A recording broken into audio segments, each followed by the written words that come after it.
Embody a posture of health. We're going to go through a lot of really cool information today. This is really a lot about what I love. I'm an alignment geek.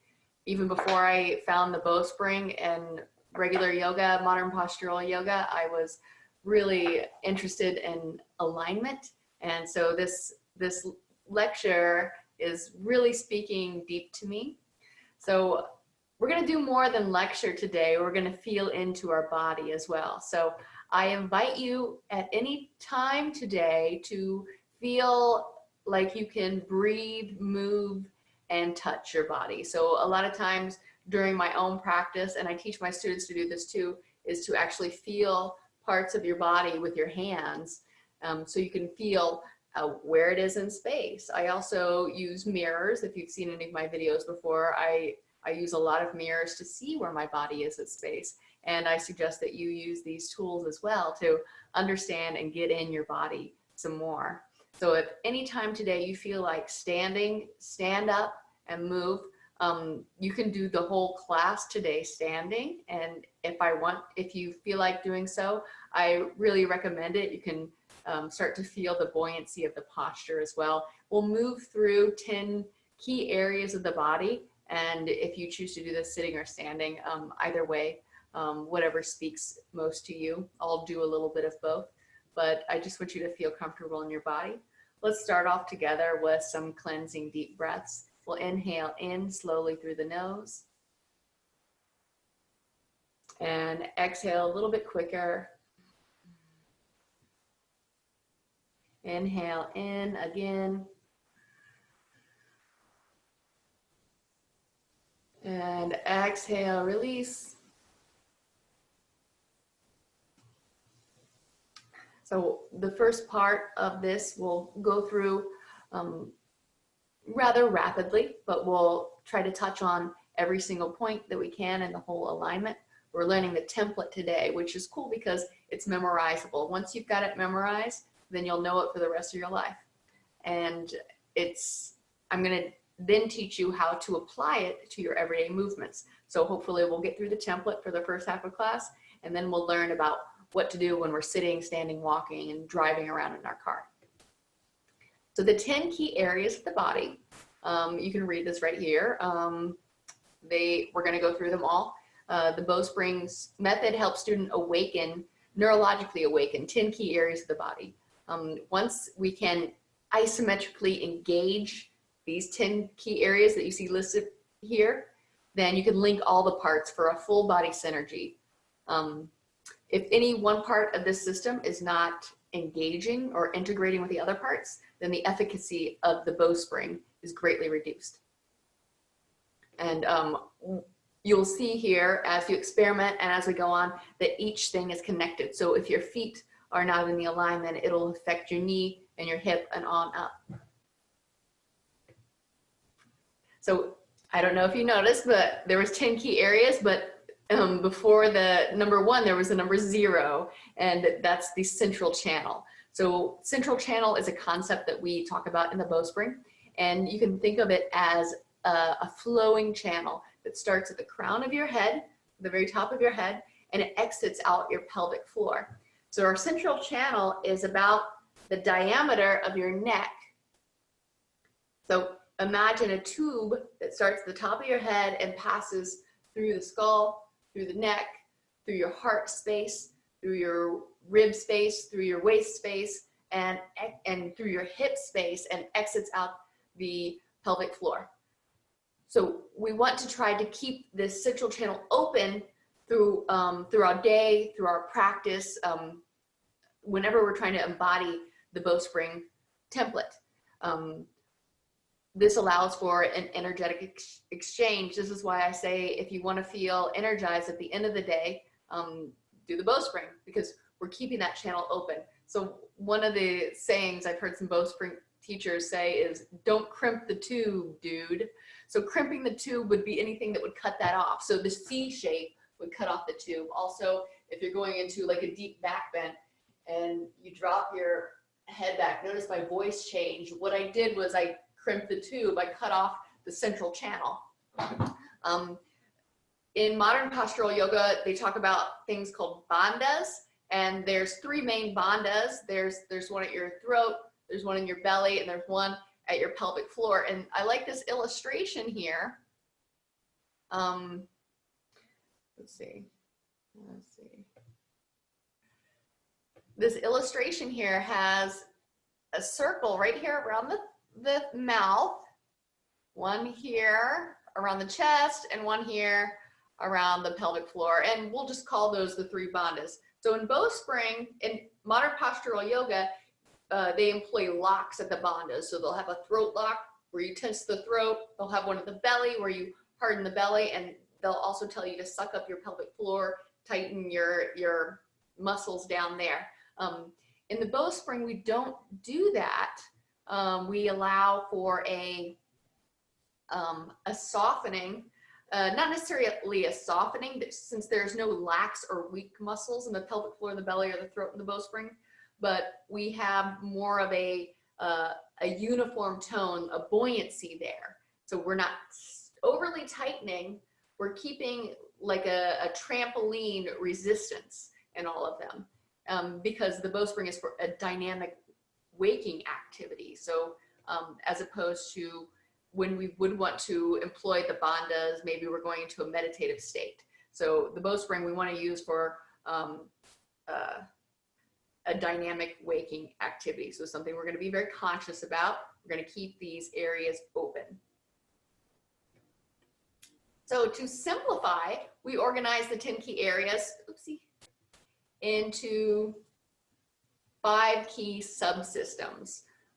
So you'll hear me use these terms in my classes. I'm going to talk about the heart, which is basically the rib cage, the wings, which involves the shoulders, the arms, and the hands, the roots, which is feet, hips, and legs. The waist area was anything around here, including the lower back, and the crown, which is the neck and the head. And I've simplified it even further with, we'll call him Mr. Appleman. So he's got 3 apples here and 2 apple cores. The apples are areas of expansion. We want these areas to get bigger all the way around circumferentially, so that the head will grow bigger, lighter, lifting. The heart area will too, and so will the hip area. In contrast, there's 2 areas of lengthening and narrowing, and we call these our spools, our spindles. We call them the cores. So the apple cores represent the areas of narrowing and lengthening, which in the body is the neck and the waist. They'll both start to taper in at the middle and grow longer. You'll also notice here that I highlighted the heart arrow. So I traced it in black, and I did that for a reason. It's because our heart space, or the rib cage space, is our primary area of expansion. That's the one we're going to focus on the most. That's we call it our radiant heart. So the radiant heart is the biggest area that we'll want to focus on expanding the most. That's our primary curve. So we're going to talk about that first. The heart, radiant heart, our rib cage. And this, I want you to really emphasize the importance of this expansive rib cage. So you'll see in this image, he's got arrows pointing out from all different ways. And I also want you to look at where my pointer is right now, the lower ribs. And I want you to pay particular attention to your lower ribs right now. So if you're not already, you can go ahead and put your hands on your lower ribs and try to breathe into that area. Try to use your diaphragm muscles to open up those low ribs, get more space in between the low ribs. Also, think about your rib cage or your radiant heart as a Goodyear blimp, I like to put it sometimes, and think about it just expanding in all directions, a circumferential expansion, and it lifting up so it's light filled with helium. It moves away from the earth in whatever position it's in. So even if we're on a hands and knees, it's still buoyant and lifting up. If we're standing, it's buoyant and lifting up. So mine's really buoyant right now. It allows for ease and lateral movement. And again, it is the primary curve of the spine, is this thoracic curve right here. So if we don't have this thoracic curve, we're not going to get the lumbar curve or the cervical curve. So if you're having trouble getting the lower curve of the spine, some of my students do, they'll really try to work on that one first, but it's not going to come unless you get this one up here first. So it's a big priority. All right, here's some pictures of circumferential expansion. Notice how she's got a lot of room between her shoulder blades. We call this area the back heart. So a lot of times I might give you a cue to expand your back heart. The picture on the right is a deflated back heart. She's got no distance between the shoulder blades. She's pulled them all the way together. And although her front heart is probably really open right now, she's done so at the expense of the back heart. And that's something that we wouldn't do in the Bowspring practice. We're going to keep this area nice and big all the way around. And I've got a couple examples, not to say anything is wrong with these people here, but this is just some things that can happen. Scapular winging, so your shoulder blades point out at the back. And then the picture on the right, I want to show you as an example of a sunken heart. This is what my back used to look like. And when I met John Friend, he told me to take a picture of it and then take another one in about 6 months. And I never took the picture to begin with, but this is pretty much what it looked like. And I noticed this is common in people who have lost their heart. So they've lost their courage. And the Bowspring has changed my back. It's a different back now. And where this was sunken back here is now fullness and radiance. And that's where I get my balance and strength. And it does give you courage as well. It's really quite interesting how I see patterns in people's postural holdings in their body. And a lot of times they're dealing with the same things in their life. Next, we'll come upon the subsystem of the wings. So we're going to talk about the shoulders, the arms, and the hands, starting with the shoulders. So in the shoulders they move up and wide. So a lot of times that's hard for people to do because a lot of people, they're overdeveloped in the trapezius muscles. So it's a really tight area and they're going to do all of the work there. But we'll learn how to open up and lift. So imagine that if your rib cage is a big, big barrel, imagine the shoulders are a saddle atop the barrel. So you can teach yourself how to just perch yourself there. So the armpits get deeper, the shoulders move apart and they move up. So see the arrows here, the shoulders are moving up and away from each other. The shoulder blades even come off the back. The head of the arm bones widen. I've got a really cool picture coming up. Okay, not this one, but this one's cool too. So notice the picture on the right. You might have seen people do this before. You might have done it yourself. A lot of times, women especially will carry their shoulders forward in a closing the front heart way. So it's kind of a way to unconsciously hide. And in the Bowspring, we open up the front as well as opening the back.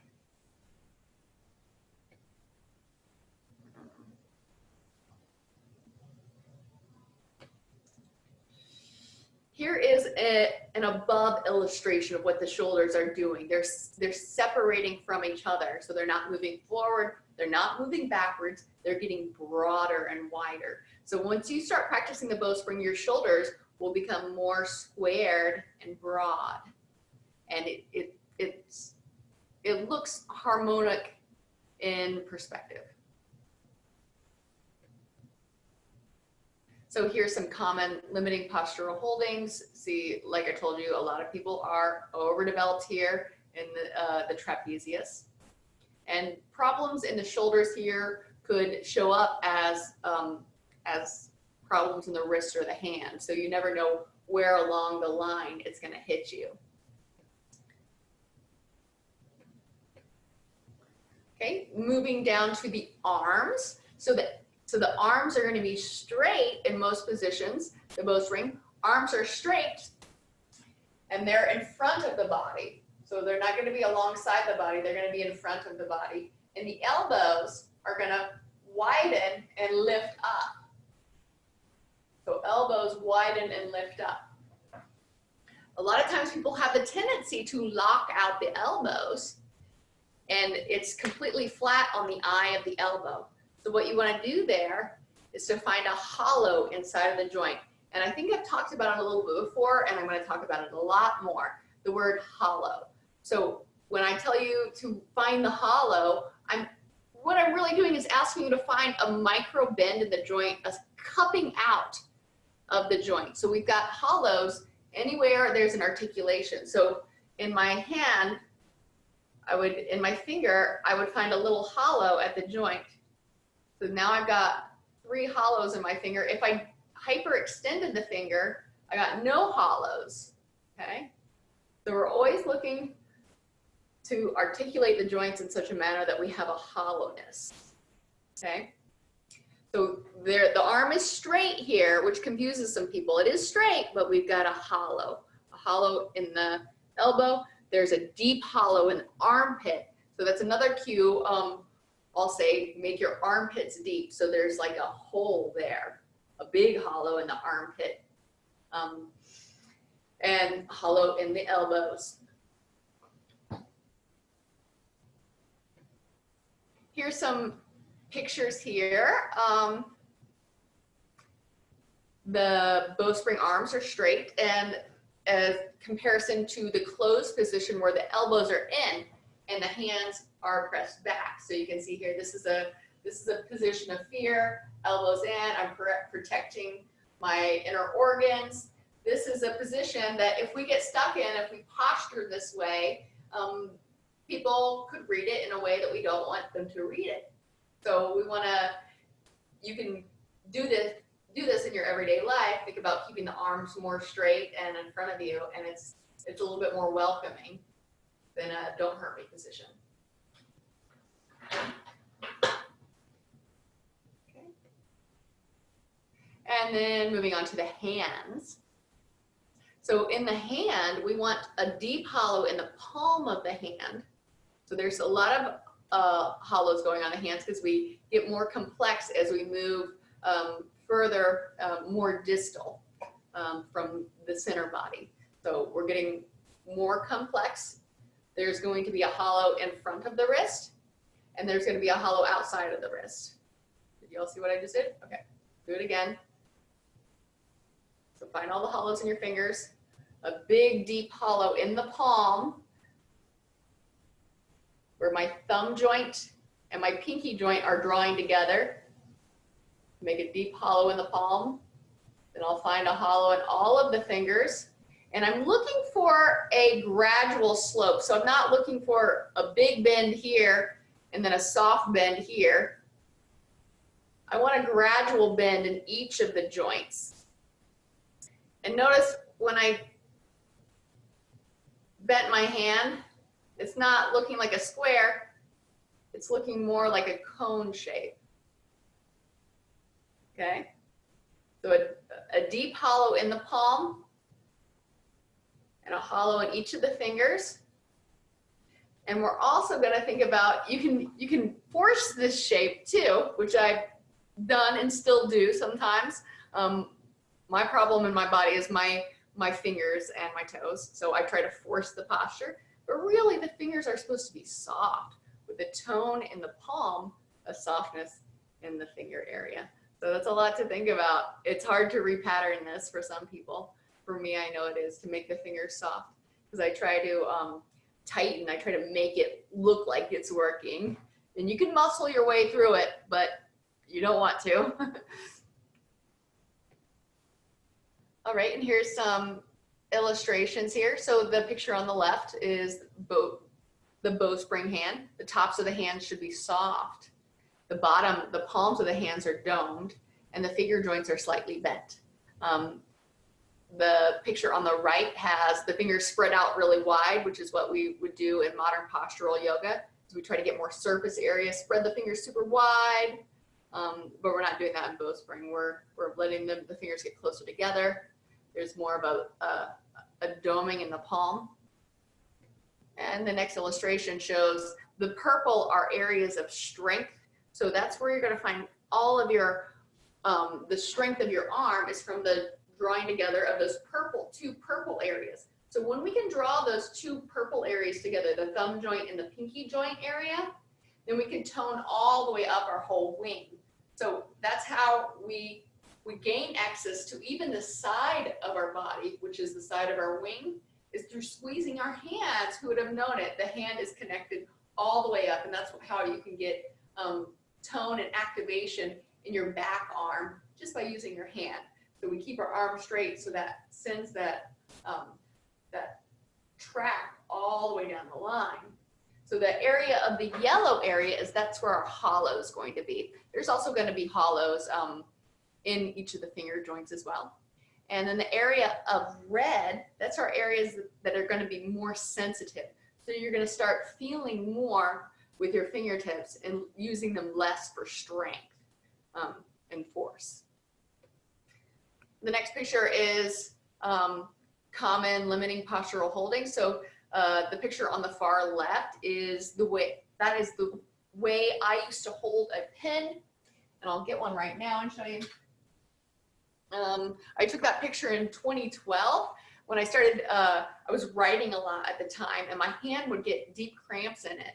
And I looked up and realized this is not normal, or it's not helpful the way I'm holding my pen. So I would really white knuckle it, squeezing it in, like sort of like making a fist when I was writing. And that would hurt a lot. I would have to shake out my hand after a little while. So now when I write, I use the Bowspring alignment, soft fingers, squeezing and doming up my palm. And it took a while to get used to, but when you practice it enough, that becomes your go-to. And if I can keep arthritis from coming up, why not change the way that I write and use a pencil? So fine motor activities are just as important as the gross motor activities when you're repatterning your life. Hitchhiker's thumb is another one. A hitchhiker's thumb, what it really is it is a gross hyperextension of the last joint of the thumb. And then the picture on the right is pulling up the knuckles and really showing the tendons of the hand. So that's something that we will want to move away from here in the Bowspring. Now the root system, and feel free if you feel inclined to do so to stand during this part so you can feel the roots a little bit more. So the feet are the bottom part of the root system, and they have a great capacity for springiness. The feet are very, very important in the Bowspring because it affects your whole leg, your hip, and your back. So if your feet are off, then you're going to have trouble all the way down the line. We put more attention to the front part of the foot, which we'll call the paw of the foot. So our heels are light in Bowspring. So think about when you see an animal's footprints, dog, cat, horse, you don't see their heels in the mud or the print. You just see the paw of their foot. And we're going to become more animal, less mechanical in our movement. And we're going to find our paws and get lighter in the heels.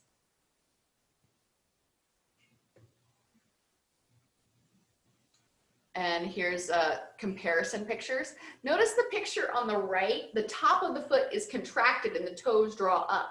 This is a nervous habit in many people, and it could be so embedded that you use it in every step that you take.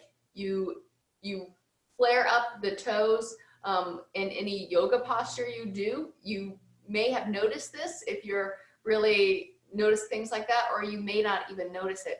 I've noticed some people that I work with, whenever I ask them an uncomfortable question, their toes flare up automatically. It's a nervous system response. Also, it is something that if you're watching people doing vinyasa yoga, a lot of times they get into downward dog, the toes flare up. That's your nervous system response. It also would happen to me when I would come up from a forward fold into standing. My toes would flare. I would spread them out like a good yogi is supposed to do, and then put them back down. Here is a picture of the bottom of the foot. So notice in the picture of the left, K1, this is an acupressure point, and this is the most important hollow of our foot. The second most important hollow of the foot is under the toes. So you want a space between that under toe area on the floor. Notice the pads of the toes are touching. This green area here, that's your hollow. That area should be lifted away from the floor. Also, this area called K1 is collapsed in a lot of people. And when that happens, you lose your springiness, you lose your lightness, you lose your bounce and your hop. And what we do in Bowspring is recreate that. And that's how you can be empowered to have a lightness of being, more functional life and greater health as you move along. You can pretty much see how someone's health is going by looking at their foot and the way that it's starting to repattern or reshape itself. The picture on the right shows a side view of the foot, and you'll notice here, as I trace my line along it, that is the same double S curve that I showed you last week that is the side of the person. So if this is the foot, imagine this is the head, this inner curve is the cervical spine, this outer curve is the thoracic spine, and this inward curve here is the lumbar spine. So this pattern repeats. This picture here, sorry to gross you out, are some common limiting postural holdings. The picture on the left, so somebody's feet have taken such a pattern that the toenails are actually starting to grow up. This is indicative of a lifetime of patterning, flipping your toes up, like this gentleman's doing right here, or hyperextending on the last joint of your toe. This is a pattern that a lot of people do when they're nervous, or some people just walk like that. They're so tight, so trying to hold on to control that they're doing this in their shoes.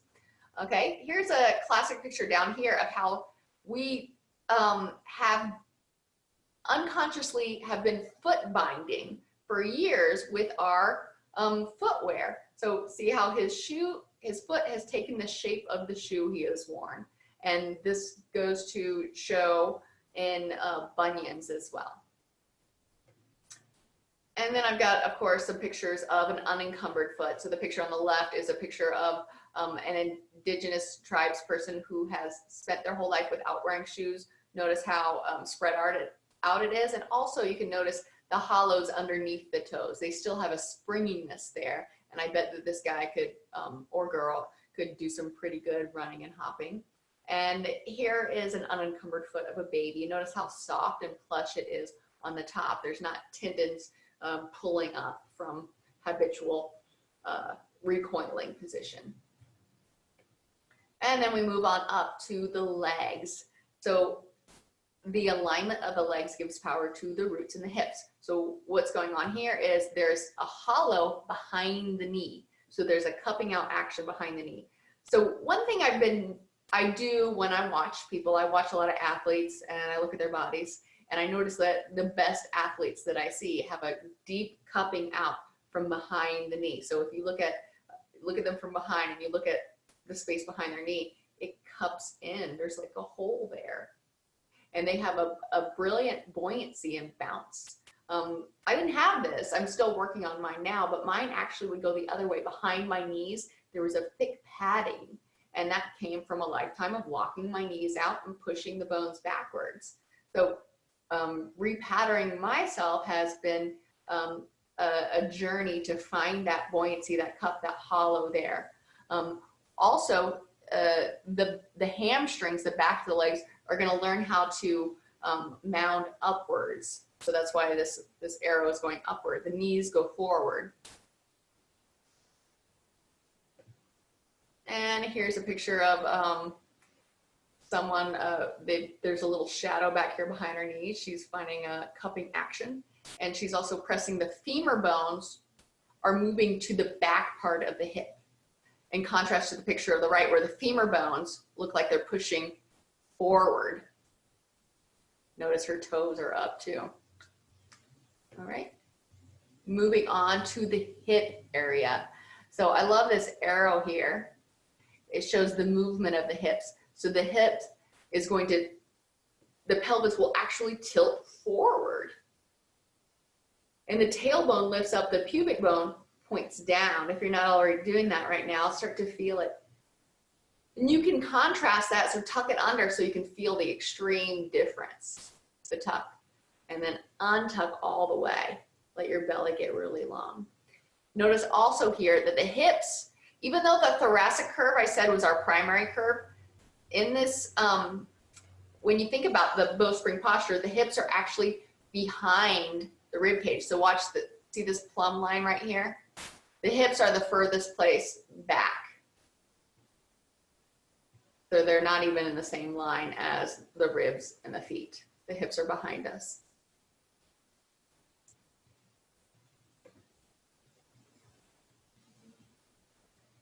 And then there's some pictures for contrast. The groins are pointing down. The sit bones actually separate from each other. So if you can feel that now, you can feel yourself separating them by energetically pushing your knees away from each other. Tailbone goes back and up, and your glutes will mound upward. So the muscles on your butt, they will start firing in an upward position, and we call this a mounding of the glutes. The picture on the right, she's got her tailbone tucked and a flattening of the low back. And her glutes might be muscling there, but they're mounding downward. And then I've got a couple pictures here, some common limiting postural holdings. So the one on the left is a tucked tailbone, and you can see it makes your butt eventually get really small or non-existent if you do that for long enough. And then the picture on the right is an illustration of lordosis or sway back, and both are painful articulations of the spine. And another thing I wanted to throw this slide in here, so another cue you'll hear me say is crease, bend, flex, or I might say flex, bend, crease. So notice in all these pictures, and we're still talking about the root system, so the feet, the legs, and the hips, we'll find a flex at the ankle, a bend at the knee, and a crease at the front of the hip. So even John Friend right here, he's doing a different position here. He's still got the flex at the ankle, the bend at the knee, and he's got a crease in the front of both hips. And in this beautiful illustration at the bottom of wave pose or bridge, they're not thrusting their hips forward. They're actually keeping the hips down to maintain the crease in the hips, a bend in the knee, and a flex at the ankle. The waist area, also including the lower back area, is a tapering area. So think energetically moving up. It's gonna have maximum distance between the sternum, which is your breastbone, and your pubic bone. So you wanna move the sternum and the pubic bone away from each other. Keep it long on both sides. So we don't crunch the low back. We keep that long as well.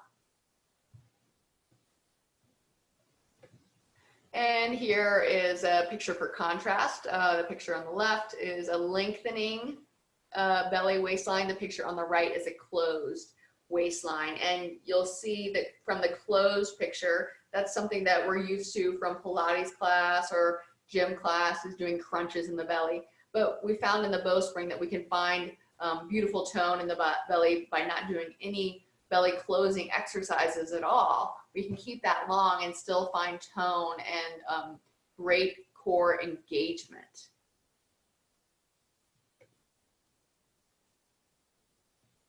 All right, now we'll move to the crown area, which includes the head and the neck. So there's an inward curve of the back of the neck, which is might be hard to find at first. And so a lot of times we'll put our hand there. You might want to try that right now. Just wrap your whole hand around the back of the neck and see if you can get it to curve inward a little bit. And it might be hard because you might spend a lifetime of flattening that area or pushing your head forward and actually curving it the opposite direction. And a lot of times we can think about this area as part of the central channel that has the tendency to get cut off a lot. So the neck area and the belly area, or the waist area, are people's favorite places to crimp the tube. So check it out and start to notice when you're doing that in your daily life. The front of the neck softens. So when people are weak in the back of the neck, they'll compensate in the front. So they'll make it really hard and tight. And I had these lines here from doing that, holding tension there and using all of the strength of the front to keep my head up. But really what I'm doing now is working on toning the back and lifting from there so I can equally distribute all the way around. Here we go.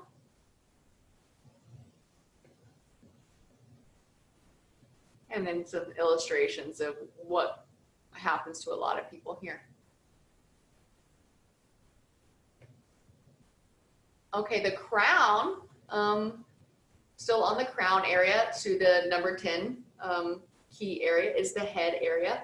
And this is one of my favorite areas too. So the head, we can think of this as lifting up. So the top of our head lifts up.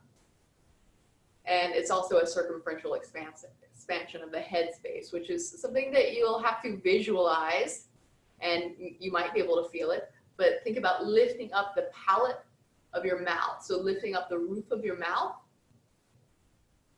separating the teeth, the back teeth separate, the lips stay closed. And you can also think about it as your top teeth are parallel with the floor or parallel with the horizon. So if you're tilted back, that's not it. If you're tilted forward, that's not it. But if your top teeth are parallel with the floor, you're at the right spot. Also, we include the eyes in this as well. So the eyes are at the level of the horizon, and the eyes are centered in the sockets. So whenever you're in a pose, our drishti, so our focus point, our drishti, can be the horizon. So instead of looking at one specific spot, a lot of times I'll think of the whole horizon, which there's so much more information in the whole horizon than there is in just one spot. I'm not focusing on everything, I'm taking it all in at once. And you can live your life this way as well. By lifting your gaze up to the horizon, there's a lot more information in the world that you can see when your eyes are lifted. You can see people coming, people going, making eye contact with other people if you're not used to that, exchanging information non-verbally, seeing a car that's coming your way, seeing an animal or a snake that is in your path that's 50 yards ahead of you. So a lot of information you can see that you would miss if you were looking at the floor or looking at the sky, which is where a lot of people are looking. And I didn't realize this until I started looking at the horizon. I noticed two things. I noticed there's people who are already doing it, and they were ready to look at me.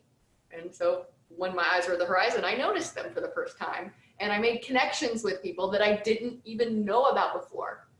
And I also noticed another thing. I noticed the other people who were just like me, who were looking at the floor all day. Or they were so far in their heads that they were rolling their eyes up looking at the ceiling, thinking about something else. So it's, it includes everything, it really does. And I think we saw this picture already.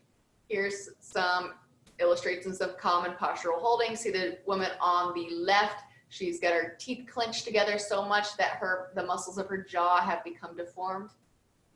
This guy is looking down at his phone. His eyes are drawn down. You can't even see his face. And then this person on the top right corner, somebody's mad at him, and so he's looking down at the ground. He feels bad, shame, has you looking down a lot. And then this woman down here, she's daydreaming. Her eyes are in the clouds.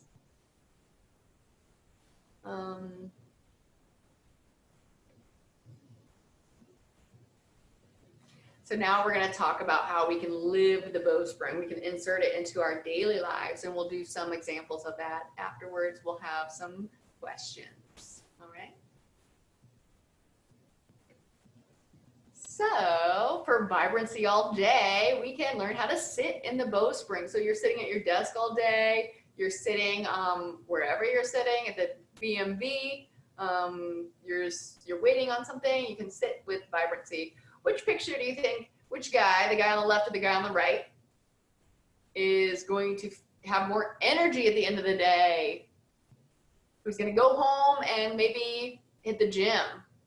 Probably the guy on the right. The guy on the left might go home and sit on the couch and watch some TV. So this really makes a difference in the way you feel for your whole day. I'll demonstrate it here, and if you're in a chair right now, I want you to join me. All right, so now we'll get to moving a little bit. And when we work to, I'm gonna move my key. There we go. When we work together, so if we work one-on-one, we're gonna go over the things you do most of all in your daily life. And one of these is sitting and standing. So we're gonna practice it now together. So come to your chair, and you can actually feel where your chair is, feel it on the back of your legs. You're gonna become more sensitive to all parts of your body. So when I feel it's on the back of my legs, I know where I'm going. So I'm going to get into the Bowspring posture first. On the balls of my feet, heels are light. There's a cupping in from behind my knees. I've got the hollow there. My pelvis is tilted forward. And then I'll find the fullness of my radiant heart lifting up circumferentially. Armpits lift, shoulders lift and broaden. I've got the space between the shoulder blades, and my head lifts and floats. And then I'm going to energetically press my knees away from each other to mount my glutes upward, and then lower down to the chair, aiming my pubic bone towards the chair first. My tailbone stays lifted the whole time. So while I'm here, when I'm sitting in my chair, I'm not really sitting on my butt on the chair, I'm sitting on my thigh bones. My sit bones are open and spread. And if you didn't land right, you can actually use your hands to mold the flesh upward and outward. So we are like separating the cheeks in an attempt to separate the sit bones. All right. So hopefully your chair has you so that your hips are an inch or two above your knees. My chair is kind of short, but bear with me now. I've got my feet in front of the knees. So my paws are the first thing in line, then my knees. So my heels are light, I'm digging my paws into the ground, and I'm energetically drawing the heels backwards towards me. What that does is create an engagement of the back side of the legs. So the back side of the legs are on right now. My tailbone lifts up, my belly is long, and my arms could be long too. Now fill into that low rib area, get big there, perch the shoulders and let the head rise. So from this position, start to reach right to left, and you'll find the capacity of length and side-to-side lateral movement you'll have in this position. So imagine you're working on a desk, and you're grabbing a book here, you're grabbing a pen here, you're twisting. You've got a lot of available movement here in this position that you might not have had in the C-shaped curve. All right. So somebody asked about driving, and I wanted to illustrate that for you today. So I have a little prop for the steering wheel. It's a package of paper plates, but it's the best that I can do now. It'll work. So driving, although I want you to really pay attention to the road, so don't get so caught up on this that you're going to miss something on the road. But driving is a great opportunity to maintain the integrity of the posture and to really wake up areas that are dormant, frankly, especially the back side of the arm. So a lot of times when I'm driving, I notice what I'll do is squeeze, hold onto the wheel with a white knuckle grip, and then bend the elbows and kind of drag the wheel towards me. So it's like I'm pulling the wheel towards me, squeezing my knuckles, squeezing my fingers, and just pulling towards me. So if we follow the Bowspring template when we're driving, so what I would do was sit in the chair, like we're doing now. If you've got a pretty long torso, you might find yourself really close to hitting the top of the roof of the car. But do the best you can. Stay safe the whole time. Find that double S curve of the back. You might be able to, if you're going on a long drive, sometimes I prop myself up with a pillow in the lumbar spine area. And then when I'm holding the steering wheel, I'll find soft fingers, strong palms, so that the fingers wrap around the wheel. I can't really do it on the paper plates. But also, I'll find a hollow in the wrist here. So a tendency of some people is to bend at the back of the wrist when they're driving. Instead, curve on the inside of the wrist. Lift your elbows up. The head back, heart full. You can actually see if you can press the back part to your seat. Press the back of the head to the headrest. Lift the elbows, soft fingers, deep hollows in the armpits, and the elbows, and the wrists. And the eyes are at the horizon, the best place to be when you're driving. Driving can be energizing. And I want you to try it. It's a lot of fun. Well, it's not a party or anything, but if it keeps you living longer and feeling good, why not? Standing is next. So one great thing about the Bowspring is you employ it when you're standing. Has a quality that starts to come out in you that you might not have had before or experienced before.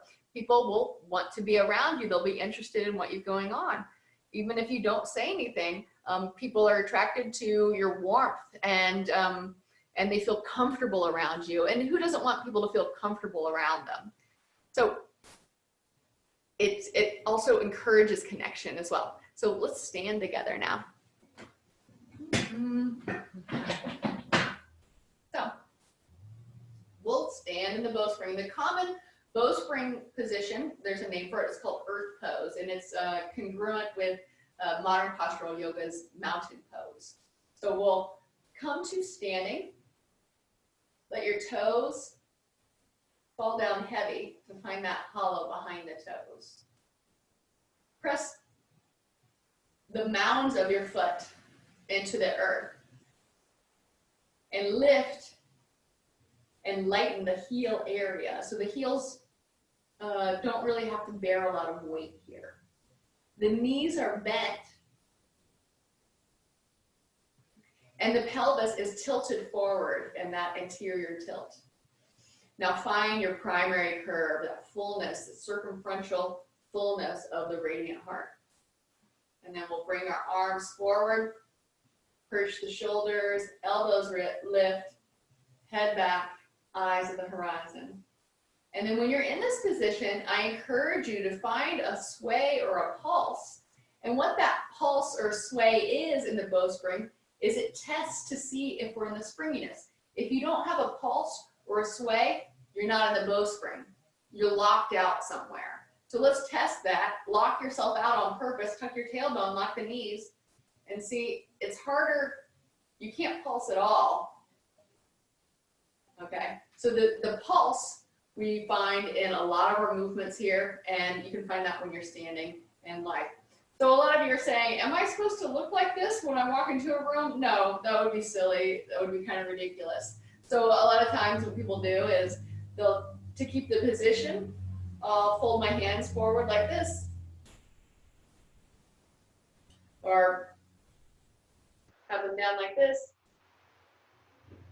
Just regular hand positions. You don't want to look like a weirdo or anything, but you can still maintain the integrity of the posture when you are standing. Next is walking, and we'll try a little bit of walking here. So when we're walking, we're going to try to maintain the flex in the ankle, the bend in the knee, and the crease in the hip. And it's a lot different when you're wearing shoes. Shoes make it a little bit harder, but we're going to start walking here. So I'll do it in slow motion. I'm going to lift up the foot. So when I lift the foot, it's like I'm lifting the top of my foot first. The top of the foot lifts, Slow motion. Notice I kept the crease in the flex in the ankle, the bend in the knee, and the crease in the hips. And then I'm going to put it back down. The toes are going to land first, and then the ball of the foot, and then the heel. And we walk forward with a pulling backward action that turns on the backs of the legs. So we practice our walk in Bowspring, and we call it walking kata. Kata means pattern that we repeat. So we practice walking. Something so simple as walking. So let's walk around a little bit. So a lot of times when people practice this, they're so used to pulling up the toes, they don't even notice they're doing it. I say, hey, Johnny, you're supposed to walk with your toes down, and they say, oh, I have been. I'm like, well, I've just been watching you lifted them every single time. So you might not even realize you're doing it. All right, so walking also includes walking up and down stairs. And I thought I would do a short demonstration of that. So walking upstairs is a little bit easier than walking downstairs, actually, to maintain the integrity of the posture. So I'm going to keep the flex and crease, touch with the ball of the foot first, dig the paw of the foot into the earth, get activation, grounding, and lift up. Walking down the stairs is in the Bowspring will change your life. It'll change your legs and your booty forever if you maintain the integrity. It's pretty hard. All right, you got to get really deep so belly stays long. Think about the creases in the front of your hips a lot. So I'll take off, get low, toes touch first, then the ball, and then the next. So you'll stay parallel and you'll get real low. Try it out and let me know what you think.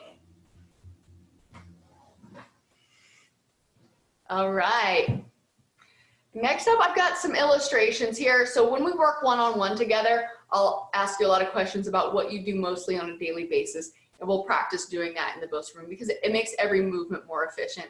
Here you see she's picking up some heavy stuff in the C curve. She's in her heels, knees are locked. She's got a C curve here in the spine. She's gonna get a hernia that way or slip a disc. Here is with the Bowspring posture. And here's another illustration of picking something up off the ground. So you can start to see here, if you haven't already, that changing your everyday movements is going to change your body. It's gonna heal your body, and it's gonna change the way it looks. And you're not gonna have to go to the gym, although you might wanna start going because you're gonna have so much energy that the gym is fun now. And here, this is one of my favorites, is vacuuming the floor in the Bowspring. And Bowspring really makes everything more fun. I really like to mop in the Bowspring. It's like such a flowing and fun waist whittling workout. Everything's more fun with the Bowspring.